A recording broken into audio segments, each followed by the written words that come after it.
ನೋಡಿ ಎಷ್ಟು ಚೆನ್ನಾಗಿದೆ, ಘಮ ಘಮ ಅಂತ ಇದೆ, ಮನೆಯೆಲ್ಲ ಘಮಗುಡ್ತಾ ಇದೆ.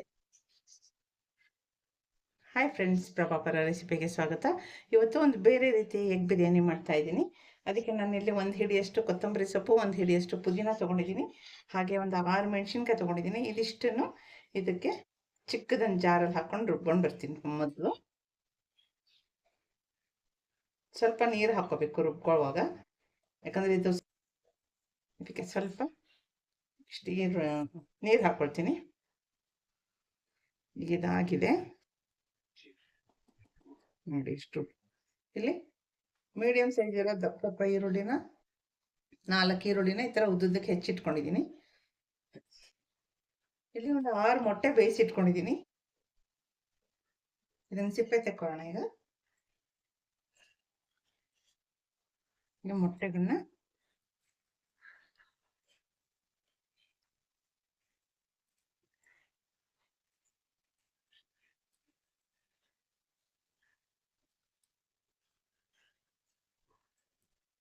ನಾಜೂಕಾಗಿ ಹಿಂಗೆ ಮಾಡ್ಕೋಬೇಕು. ಜೋರಾಗಿ ಮಾಡಿದ್ರೆ ಒಡೆದೇ ಹೋಗುತ್ತೆ.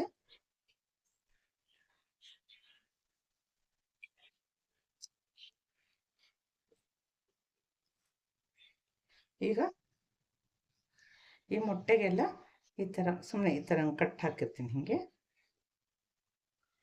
ಅದರೊಳಗೆಲ್ಲ ನಾವು ಹುರಿತೀವಲ್ಲ, ಇವಾಗ ಮಸಾಲೆ ಹೋಗುತ್ತೆ ಒಳಗಡೆ ಹೋಗ್ಬೇಕು ಅಂತ ಅಷ್ಟೇನೆ. ಇದನ್ನೇ ಅಂದರೆ 500 ಗ್ರಾಮಷ್ಟು ಅಕ್ಕಿ ಹಾಕೊಳ್ತಾ ಇದ್ದೀನಿ. ಅದಕ್ಕೆ ನಾನಿಲ್ಲಿ 2 ಟೇಬಲ್ ಸ್ಪೂನ್ ಅಷ್ಟು ಎಣ್ಣೆ ಹಾಕೊಳ್ತಾ ಇದ್ದೀನಿ. ನಾನು ಮೊದಲಿಗೆ 2 ಎಲೆ ಹಾಕೊಳ್ತಾ ಇದ್ದೀನಿ. ಒಂದು 5 ಚಿಕ್ಕ ಚಿಕ್ಕ ಪೀಸಷ್ಟು ಚಕ್ಕೆ ಹಾಕೊಳ್ತಾ ಇದ್ದೀನಿ. ಒಂದು 4 ಏಲಕ್ಕಿ, 8 ಲವಂಗ ಹಾಕ್ತೀನಿ. ಒಂದು ಅರ್ಧ ಸ್ಪೂನಷ್ಟು ಶಾಜೀರ ಹಾಕ್ಕೊಳ್ತೀನಿ. ಈಗ ಈರುಳ್ಳಿ ಹಾಕ್ಕೊಳ್ತೀನಿ.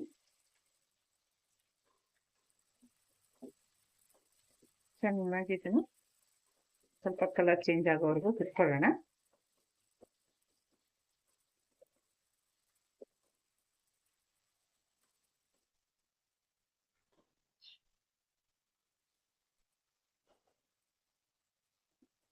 ನೋಡಿ, ಈರುಳ್ಳಿ ಬಣ್ಣ ಬದಲಾಯಿಸಿದ್ಮೇಲೆ ಇದಕ್ಕೆ ಶುಂಠಿ ಬೆಳ್ಳುಳ್ಳಿ ಪೇಸ್ಟ್ ಹಾಕ್ತೀನಿ. ನಾನು 1/4 ಕೆಜಿಗೆ 1 ಚಮಚ ಥರ ಶುಂಠಿ ಬೆಳ್ಳುಳ್ಳಿ ಪೇಸ್ಟ್ ಹಾಕ್ತೀನಿ. ಇಲ್ಲಿ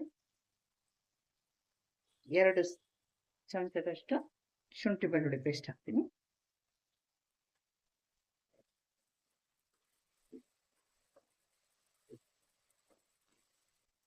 ಒಂದು ನಿಮಿಷ ಮುಚ್ಚಿಡೋಣ.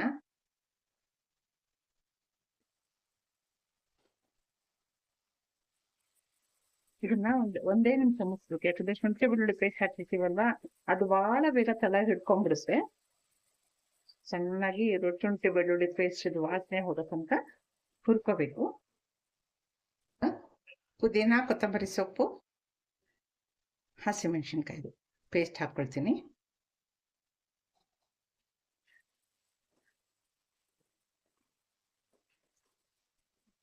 ಇಲ್ಲಿ ಸ್ವಲ್ಪ ಪುಡಿ ಉಪ್ಪು ಹಾಕ್ತಾ ಇದ್ದೀನಿ, ನನ್ನ ಮಸಾಲೆಗೆ ಮಾತ್ರ ಅಂತ. ಯಾಕಂದ್ರೆ ಇವಾಗ ಮೊಟ್ಟೆ ಹಾಕ್ತೀವಲ್ಲ ನಾವು, ಮೊಟ್ಟೆ ಒಳಗೆಲ್ಲ ಹೋಗ್ಬೇಕು.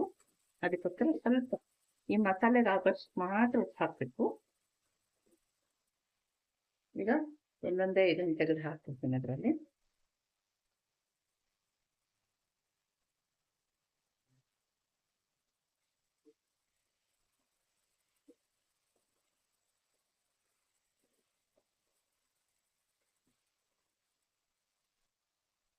ಮುಚ್ಚಿಡ್ತೀನಿ.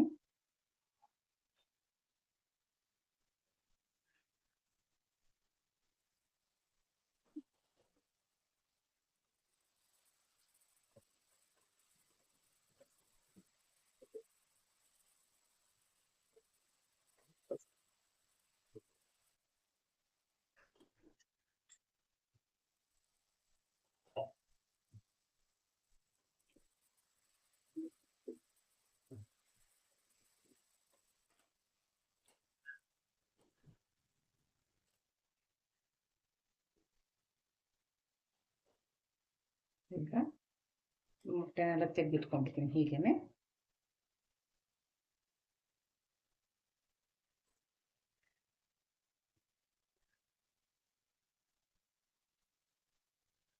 ತೆಗೆದಿಟ್ಕೊಂಡ್ಬಿಡೋಣ. ಮೀಡಿಯಂ ಸೈಜ್ 3 ಟೊಮೆಟೊನ ಹೆಚ್ಚಿಟ್ಕೊಂಡಿದ್ದೀನಿ, ಅದು ಹಾಕ್ತಾ ಇದ್ದೀನಿ.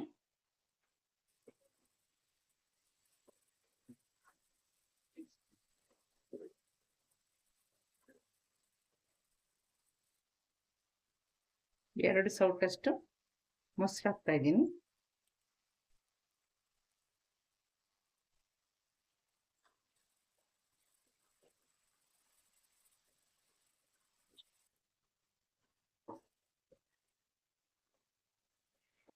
ನೋಡಿ, ನಾನು ಈ ಲೋಟದಲ್ಲಿ, ಅಂದ್ರೆ ಇದು 250 ಗ್ರಾಮ್, 1/4 kg ಲೋಟ. ಇದ್ರೊಳಗಡೆ ಬಾಸ್ಮತಿ ಅಕ್ಕಿ ಹಾಕೊಳ್ತಾ ಇದ್ದೀನಿ. ನಾನು 2.5 ಲೋಟ ಅಷ್ಟು ಅಕ್ಕಿ ಹಾಕೊಳ್ತಾ ಇದ್ದೀನಿ.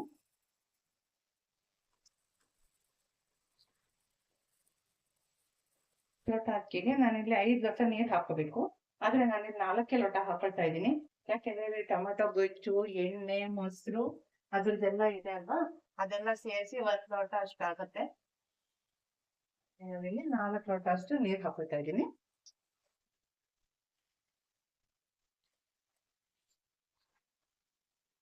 ನಾಲ್ಕು ಲೋಟ ನೀರು, ಮತ್ತೆ ಅಲ್ಲಿ ಗೊಜ್ಜಿದೆ.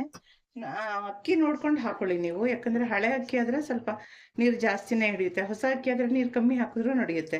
ಅಂದ್ರೆ 3 ಲೋಟ ಹಾಕಿದ್ರು ನೀರು ಅನ್ನ ಒದಗತ್ತೆ, ಉದುರಾಗಿ ಬರುತ್ತೆ. ಬಿರಿಯಾನಿ ಮತ್ತೆ ಪಲಾವ್ ಇಂಥದ್ದೆಲ್ಲ ಸ್ವಲ್ಪ ಉದುರಾಗಿದ್ರೇನೆ ಚೆನ್ನಾಗಿರೋದು. ಸ್ವಲ್ಪ ಉಪ್ಪು ಹಾಕೊಳ್ತಾ ಇದ್ದೀನಿ, ಯಾಕಂದ್ರೆ ಈಗ ಅವಾಗಲೇ ನಾವು ಮಸಾಲೆಗೆ ಮಾತ್ರ ಉಪ್ಪು ಹಾಕಿದ್ವಿ. ಈಗ ಇನ್ನು ಸ್ವಲ್ಪ ಉಪ್ಪು ಹಾಕೊಳ್ತಾ ಇದ್ದೀನಿ. ಇದು ಅನ್ನಕ್ಕೂ ಬೇಕಲ್ವಾ, ಅದಕ್ಕೋಸ್ಕರ. ಅದು ಕುದಿ ಬಂದಿದ ತಕ್ಷಣ ಅಕ್ಕಿ ಅದಕ್ಕೆ ಹಾಕ್ಬಿಡೋಣ.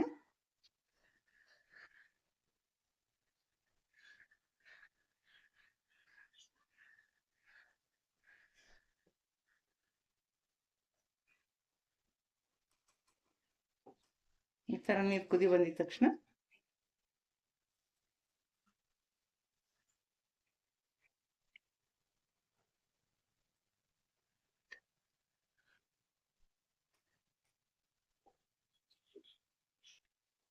ನಿಮ್ಗೆ ಈ ಥರ ಮತ್ತಿದೆಲ್ಲ ಟೊಮೆಟೊ ಕಾಣೋದು ಬೇಡ ಅಂತ ಅನ್ಸಿದ್ರೆ, ಅಥವಾ ಚಿಕ್ಕ ಮಕ್ಳು ಅದನ್ನು ತೆಗಿತಾರೆ ಕಸ ಥರ ಅಂತ ನೋಡಿದ ತಕ್ಷಣ, ಅವ್ರಿಗೆಲ್ಲ ಈ ಥರ ಏನಾದರೂ ಸೊಪ್ಪು, ಚಕ್ಕೆ, ಲವಂಗ ಎಲ್ಲ ಸಿಕ್ಕಿದ್ರೆ ಅವ್ರ ಕಸನೇ ಅನ್ನೋದು. ಆ ಥರ ಏನಾದರೂ ಅನಿಸಿದ್ರೆ ನಿಮ್ಗೆ ಇದನ್ನು ಬೇಕಾದರೆ ರುಬ್ಬಿ ಕೂಡ ಹಾಕೋಬೋದು ನೀವು.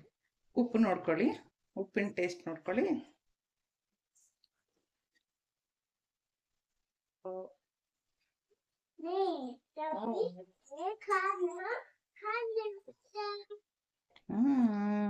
अम्मी बोले ठीक है क्या करते हैं क्यों ऊपर जाता है ना तभी से ओके ऊपर जाता है जाती तो आया तो आकाश तो क्या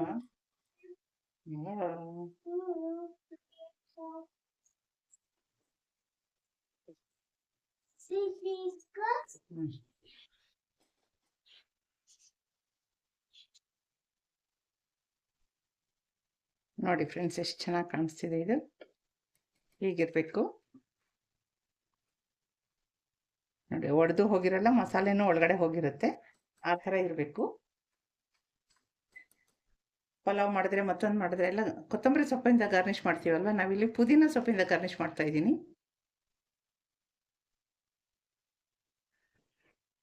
ಫ್ರೆಂಡ್ಸ್, ಈಗ ಇನ್ನೊಂದು 2 ನಿಮಿಷ ಇದನ್ನು ದಮ್ ಮಾಡಕ್ಕೆ ಇಡ್ತೀನಿ.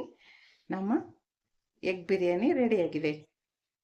ಒಂದು 2 ನಿಮಿಷ ದಮ್ ಮಾಡಕ್ಕೆ ಬಿಡ್ತಾ ಇದ್ದೀನಿ. ಫ್ರೆಂಡ್ಸ್, ನಿಮಗೆಲ್ಲ ಇಷ್ಟ ಆಗಿದೆ ಅಂದ್ಕೊಳ್ತೀನಿ. ನೀವು ಮನೇಲಿ ಟ್ರೈ ಮಾಡಿ ಹೇಗೆ ಬಂತು ಅಂತ ಕಮೆಂಟಲ್ಲಿ ತಿಳಿಸೋದನ್ನು ಮರಿಬೇಡಿ. ಹಾಗೆಯೇ ಈಸಿಯಾದ ರೆಸಿಪಿಗಳಿಗೆ ನನ್ನ ಚಾನಲ್ನ ಫಾಲೋ ಮಾಡೋದನ್ನು ಮರಿಬೇಡಿ.